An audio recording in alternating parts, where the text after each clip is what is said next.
સ્વાગત છે exam today પર 1 સપ્ટેમ્બર 2025ના રિલેટિવ કરંટ અફેર્સની ડિસ્કશન આ વિડીયોમાં આપણે કરવાના છે. તો છેલ્લે સુધી વિડીયો સાથે બની રહેજો. કરંટ અફેર્સ ઇમ્પોર્ટન્ટ ટોપિક છે, દરેક એક્ઝામમાં પ્રશ્ન પૂછવામાં આવે છે. મિત્રો ટોપિક પર આવીએ. 1 સપ્ટેમ્બર 2025 ક્વેશ્ચન નંબર 1 છે, હાલમાં રાષ્ટ્રીય લઘુ ઉદ્યોગ દિવસ ક્યારે મનાવવામાં આવ્યો? તો મિત્રો વાત એ છે, આ સ્મોલ ઇન્ડસ્ટ્રીઝ માટે એટલે કે લઘુ ઉદ્યોગ માટેનો દિવસ દર વર્ષે 30 ઓગસ્ટે આ દિવસ મનાવવામાં આવે છે.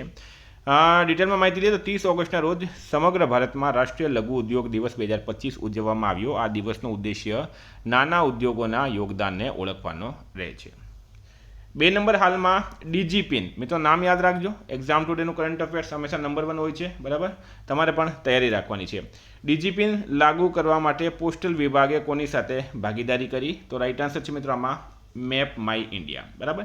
ડીજીપિન લાગુ કરવા માટે પોસ્ટલ વિભાગે મેપ માય ઇન્ડિયા સાથે હાલમાં કરાર કર્યો છે. ભારતના સરનામા માળખાને ડિજિટાઇઝ કરવાની દિશામાં એક ઐતિહાસિક પગલામાં સંદેશા વ્યવહાર મંત્રાલય હેઠળના પોસ્ટ વિભાગે મેપ માય ઇન્ડિયા મેપલ સાથે સમજૂતી કરાર એટલે કે MOU પર હસ્તાક્ષર કર્યા છે.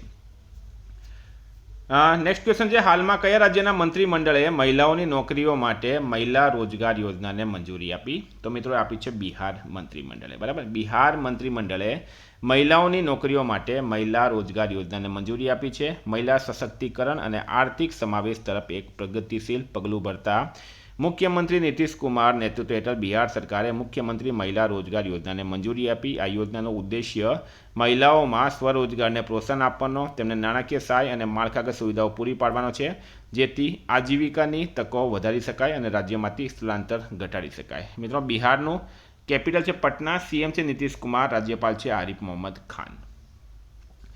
4 નંબર, હાલમાં 76માં વન મહોત્સવ અંતર્ગત કયા જિલ્લામાં ગલતેશ્વર વનનો લોકાર્પણ કરાયો? તો ખેડા જિલ્લામાં, બરાબર? મુખ્યમંત્રીએ 76માં વન મહોત્સવનો ખેડા જિલ્લાના ગલતેશ્વરથી શનિવારે રાજ્યવ્યાપી પ્રારંભ કરાવ્યો છે, બરાબર? ડિટેલમાં માહિતી આપો મિત્રો. તો 76માં વન મહોત્સવ અંતર્ગત રાજ્યના 24માં સાંસ્કૃતિક વન તરીકે ખેડા જિલ્લાના ગલતેશ્વરમાં 7 હેક્ટરમાં નિર્માણ થયેલા ગલતેશ્વર વનનું લોકાર્પણ કર્યું હતું. ગલતેશ્વર પહોંચેલા મુખ્યમંત્રીએ ગલતી નદીના કિનારે આવેલા ઐતિહાસિક ગલતેશ્વર મહાદેવ મંદિરે પૂજન પણ કર્યું હતું. વિદ્યાર્થી મિત્રો, એક્ઝામ આવી છે રેવન્યુ તલાટીની કૃષિ જુનિયર ક્લર્ક સાથે GSRTC હેલ્પર. એક્ઝામ ટુડેનું લેટેસ્ટ 1 વર્ષનું કરંટ અફેર, જેમાં તમને Olympic, Paralympic, Covid, IPL, GI tag, બદલાના વર્તમાન પદાધિકારી, પુસ્તક લેખક, company CEO, brand ambassador, award GK, sport GK, G20 summit, T20 world cup, FIFA world cup, election GK, Ayodhya GK, budget, champions trophy, IPL, Padma awards એટલે કે topic wise current અફેર્સની PDF સાથે છેલ્લા 1 વર્ષની લેટેસ્ટ મંથલી કરંટ અફેર્સની PDF 10,000થી વધારે પ્રશ્નોનો સમાવેશ છે. ભારત ગુજરાત ઇન્ટરનેશનલ લેવલનું પૂરું કરંટ અફેર એમાં આવી જશે.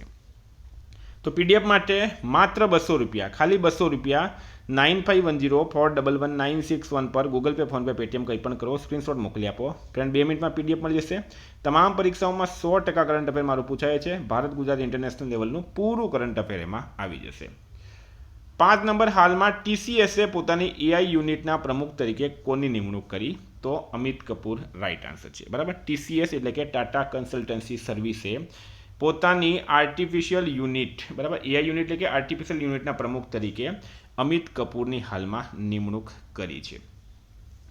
6 નંબર, હાલમાં પ્રધાનમંત્રી મોદીએ કયા દેશના પ્રધાનમંત્રીને કિંમતી પથ્થરો અને ચાંદીના ચોપ સ્ટિક્સથી બનેલો બાઉલ સેટ ભેટમાં આપ્યો? તો આપણા દેશના વડાપ્રધાન નરેન્દ્ર મોદી હાલમાં જાપાનની મુલાકાતે ગયા હતા. તો જાપાન રાઈટ આન્સર છે. જાપાનના PM છે મિત્રો શિગેબુ ઇશિબા, બરાબર? એમને કિંમતી પથ્થરો અને ચાંદીના ચોપ સ્ટિક્સથી બનેલ બાઉલ સેટ આપ્યો. આ અનોખો સેટ ભારતીય કારીગરી અને જાપાનીઝ ખાદ્ય પરંપરાનું મિશ્રણ છે. તેમાં એક મોટો ભૂરા રંગનો મૂન સ્ટોન બાઉલ, 4 નાના બાઉલ અને ચાંદીના ચોપ સ્ટિક્સનો સમાવેશ થાય છે. તેની ડિઝાઇન જાપાનીઝ ડોનબુરી અને સોબા ખાવાની વિધિઓથી પ્રેરિત છે. તો આ તમે જોઈ શકો છો. 7 નંબર છે, હાલમાં કોણે સત્તાવાર રીતે પોતાનું નવું AI tool nano banana launch કર્યું? તો નવું AI ટૂલ એટલે કે artificial intelligence tool nano banana કોણે લોન્ચ કર્યો છે મિત્રો? રાઈટ આન્સર છે આમાં ગૂગલે લોન્ચ કર્યો. ગૂગલ દ્વારા લોન્ચ કરવામાં આવ્યું છે. આ જો આ છે નેનો બનાના, એ ગૂગલે હાલમાં લોન્ચ કર્યું છે. 8 નંબર, ભારતનો પ્રથમ ટેમ્પર્ડ ગ્લાસ પ્લાન્ટ ક્યાં શરૂ થયું? તો પ્રશ્ન છે મિત્રો, ભારતનો પ્રથમ ટેમ્પર્ડ ગ્લાસ પ્લાન્ટ ક્યાં શરૂ થયું છે? તો રાઈટ આન્સર છે મિત્રો આની અંદર નોઈડા ખાતે, ઉત્તર પ્રદેશના નોઈડા ખાતે. ઓપ્ટિમસ ઇન્ફ્રાકોમ એ ઉત્તર પ્રદેશના નોઈડામાં ભારતના પ્રથમ ટેમ્પર્ડ ગ્લાસ ઉત્પાદન પ્લાન્ટનું ઉદ્ઘાટન કર્યું છે. કેન્દ્રીય ઇલેક્ટ્રોનિક્સ અને માહિતી ટેકનોલોજી મંત્રી અશ્વિની વૈષ્ણવે આ પ્લાન્ટનું ઉદ્ઘાટન કર્યું છે. નેક્સ્ટ, તાજેતરમાં પ્રધાનમંત્રી મોદીને ભેટમાં આપેલી શુભ દારૂમાં ઢીંગલી, શું નામ છે? શુભ દારૂમાં ઢીંગલી ક્યાં રજૂ કરવામાં આવી? તો મિત્રો એ પણ જાપાનમાં રજૂ કરવામાં આવી છે. બરાબર, જાપાન રાઈટ આન્સર થશે. આમાં અહીંયા જાપાન કરી દેજો તમે, જાપાન રાઈટ આન્સર થશે. બરાબર, જાપાનમાં ભેટમાં આપવામાં આવી. ડિટેલમાં મિત્રો માહિતી આપું મેં તમને આમાં. તો પ્રધાનમંત્રી નરેન્દ્ર મોદીને જાપાનની તેમની સત્તાવાર મુલાકાત દરમિયાન ગુન્મા પ્રીફેક્ચરના તાકાસાકીમાં સોરિન્જોનો દારૂમાં જી મંદિરના મુખ્ય પૂજારી રેવ સેઈસી હિરોસે દારૂમાં ઢીંગલી ભેટમાં આપી. તમારે ખાલી એટલું યાદ રાખવાનું છે કે જાપાન મુલાકાતમાં દારૂમાં ઢીંગલી ભેટમાં આપી હતી. આ તમે ઇમેજમાં પણ જોઈ શકો છો. 10 નંબર, હાલમાં નાણાકીય વર્ષ 2026ના પહેલા ક્વાર્ટરમાં, બરાબર, નાણાકીય વર્ષ ફાઇનાન્શિયલ યર 2026ના ફર્સ્ટ ક્વાર્ટરમાં ભારતનો વાસ્તવિક જીડીપી કેટલા ટકા વધ્યો છે? તો 7.8%. બરાબર, 7.8% વધ્યો છે. નાણાકીય વર્ષ 26ના પ્રથમ ક્વાર્ટરમાં ભારતનો વાસ્તવિક જીડીપી 7.8% વધ્યો, જે એપ્રિલ જૂન 2025માં સૌથી વધુ અસ્થિર બન્યો છે. સૌથી ઝડપથી વિકસતી અર્થવ્યવસ્થા ભારત બની રહ્યું છે હાલમાં. 11મા number, PM Modi SCO summit 2025માં ભાગ લેવા કયા દેશ પહોંચ્યા? તો આ દેશના વડાપ્રધાન છે મિત્રો નરેન્દ્ર મોદી. બરાબર, એ શંઘાઈ કોઓપરેશન ઓર્ગેનાઇઝેશન સમિટ 2025માં ભાગ લેવા ક્યાં પહોંચ્યા છે? તો રાઈટ આન્સર છે મિત્રો આમાં ચીન દેશમાં. આ પ્રશ્ન વેરી વેરી વેરી ઇમ્પોર્ટન્ટ. તમે ડબલ સ્ટાર કરી દો, 3 સ્ટાર કરી દો મિત્રો, ખૂબ જ ઇમ્પોર્ટન્ટ છે. હવે તમને એસસીઓ વિશે મેં માહિતી આપું તો એસસીઓનું પૂરું નામ છે શંઘાઈ કોઓપરેશન ઓર્ગેનાઇઝેશન. બરાબર, એસસીઓની સ્થાપના થઈ હતી 15 જૂન 2001 શંઘાઈ ખાતે ચીનમાં. બરાબર, હવે 2025ની સમિટની વાત કરીએ તો તારીખ હતી મિત્રો 31 ઓગસ્ટ અને 1 સપ્ટેમ્બર. સ્થાન છે તિયાનજિન, ચાઇના. બરાબર, તિયાનજિન, ચાઇના, જ્યાં મેજીજાંગ કન્વેન્શન એન્ડ એક્ઝિબિશન સેન્ટર આવેલું છે. અધ્યક્ષતા કરી છે ચીની રાષ્ટ્રપતિ, બરાબર, શી જિનપિંગે. અને એનું જે શીર્ષક હતું મિત્રો એ હતું upholding the Shanghai spirit, SCO on the move. હવે સભ્ય દેશોની વાત કરીએ મિત્રો આમાં તો સંપૂર્ણ સભ્ય છે ચીન, Russia, Bharat, Pakistan, Kazakhstan, Kyrgyzstan, Tajikistan, Uzbekistan, Iran. બરાબર, ઈરાન 2023થી છે અને બેલારુસ 2024થી છે. તો સ્ટારમાં કરજો મિત્રો, હજુ હું તમને એસસીઓની માહિતી પછી આપતો રહીશ. 12 નંબર, હાલમાં કોમનવેલ્થ વેઇટલિફ્ટિંગમાં અજય બાબા વલ્લુરીએ કયો મેડલ જીત્યો? તો એમણે મિત્રો ગોલ્ડ મેડલ જીત્યો છે. ગોલ્ડ મેડલ જીત્યો છે કોણે? અજય બાબા વલ્લુરીએ ગોલ્ડ મેડલ જીત્યો.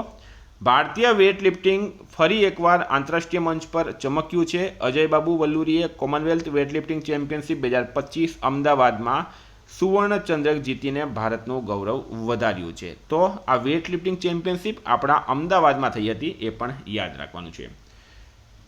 13 નંબર છે, તાજેતરમાં કયા રાજ્યએ મહિલાઓ માટે લાડો લક્ષ્મી યોજનાને મંજૂરી આપી? તો હરિયાણા સરકારે. હરિયાણા સરકારે હાલમાં મહિલાઓ માટે લાડો લક્ષ્મી યોજનાને મંજૂરી આપી. મિત્રો કેપિટલ છે ચંડીગઢ, સીએમ છે નાયબસિંહ સૈની, રાજ્યપાલ છે પ્રોફેસર અસીમ કુમાર.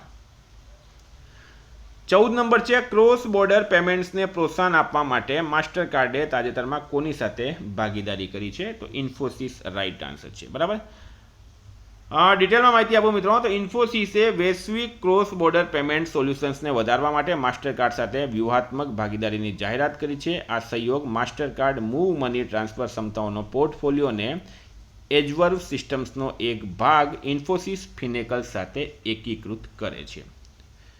15 નંબર, હાલમાં ફૂમથમ વેચાયા ચાઈને કયા દેશના કાર્યકારી વડાપ્રધાન તરીકે નિયુક્ત કરવામાં આવ્યા? તો રાઈટ આન્સર છે મિત્રોમાં થાઈલેન્ડ. બરાબર, થાઈલેન્ડના કાર્યકારી વડાપ્રધાન બન્યા છે. 16 નંબર, હાલમાં ભારતીય મહિલા હોકી ટીમ એશિયા કપ 2025માં ભાગ લેવા ક્યાં રવાના થઈ? તો મિત્રો એશિયા કપ 2025 મહિલાઓ માટે ચીનના હોંગકોંગમાં એનું આયોજન થશે. ભારતીય મહિલા હોકી ટીમ એશિયા કપ 2025માં ભાગ લેવા માટે ચીનના હોંગકોંગ જવા રવાના થઈ છે. કેપ્ટન સલીમા ટેટેના નેતૃત્વમાં 20 સભ્યોની ટીમ આ ટુર્નામેન્ટ જીતીને આવતા વર્ષે યોજાનારી હોકી વર્લ્ડ કપમાં પોતાનું સ્થાન સુરક્ષિત કરવાનો પ્રયાસ કરશે. 17 નંબર છે, હાલમાં કયા રાજ્યના પર્યટન ક્ષેત્રને સૌથી વધુ આકર્ષક સોશિયલ મીડિયા ઝુંબેશ માટે પાટા ગોલ્ડ એવોર્ડ 2025 મળ્યો? તો રાઈટ આન્સર છે મિત્રોમાં કેરળ. બરાબર, કેરળ પર્યટનને most engaging social media campaign શ્રેણીમાં Pacific Asia travel association gold award 2025 એનાયત કરવામાં આવ્યું છે.